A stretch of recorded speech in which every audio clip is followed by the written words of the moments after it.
from two Republican senators looking to hack away at key parts of the new health care law. But our next guest just wants the whole thing tossed out. With Democrats still in control of the Senate, how far will he get? South Carolina Senator Jim DeMint went on the record. Senator, nice to see you, sir. Greta, it's good to be back. All right, now you are seeking to repeal the health care law in the Senate. Right. Where does it stand? It's attached to an FAA authorization board, is that correct? Well, we're really getting in the weeds now, but all 47 Republicans want to repeal the health care bill because it has such a devastating effect not only on our health care system but on jobs, the whole economy here in our country. We're not sure exactly how it's going to pass, but Senator Mitch McConnell has taken the lead in pulling this up. It looks like, at least for now, it's attached to an aviation bill that is on the floor right now, and it'll probably come up as an amendment vote.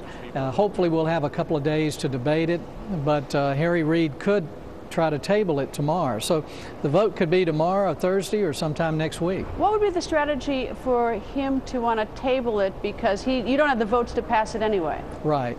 Well, he may just want to get it out of the way. He can table it and the vote would come up right away. Otherwise, we can debate the health care bill throughout this week and part of next week.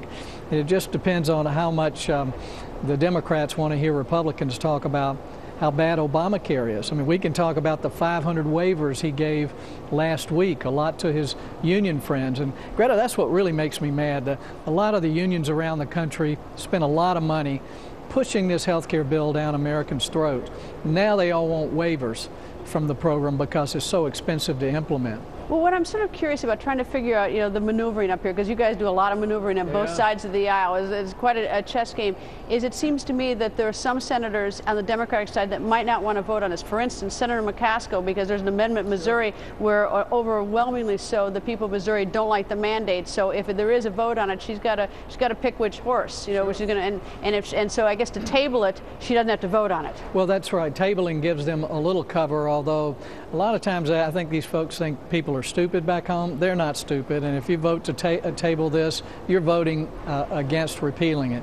So I don't think they can hide, but they'll try to find a strategy that gives them a little cover. But Joe Manchin said he was opposed to the bill, so we're hoping to get some Democrats that'll just break away from their partisanship and go with their voters back home. What's the point of this? Is it in some ways just to keep your promise to the voters because you know it's not going to pass, and then you've got your colleague Senator Lindsey Graham in your state who's doing it a little different way. He's trying to pass something so there's opt-out provision so states can opt out, thinking that gradually defund it will sort of emasculate the health care law. But so what's the point? You know it's not going to pass.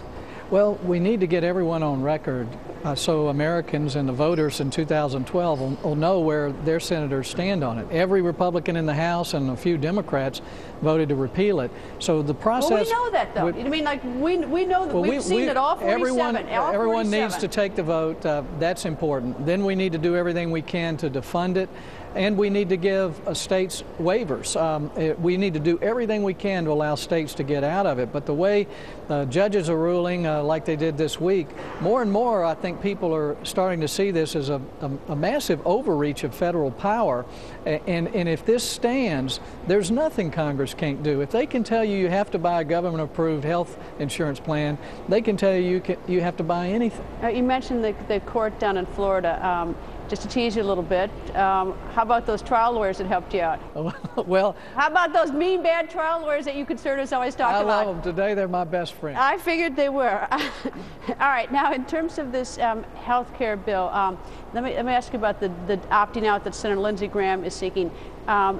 Is that something that will eventually, let's assume it passed, and states were allowed to opt out, then how would this health care law, I should say, not bill, be funded? Well, I think all the states would opt out if that kind of thing's passed, and the bill would be dead. But the thing I don't want to do right now is to go in and try to fix a bill. It's built on a law.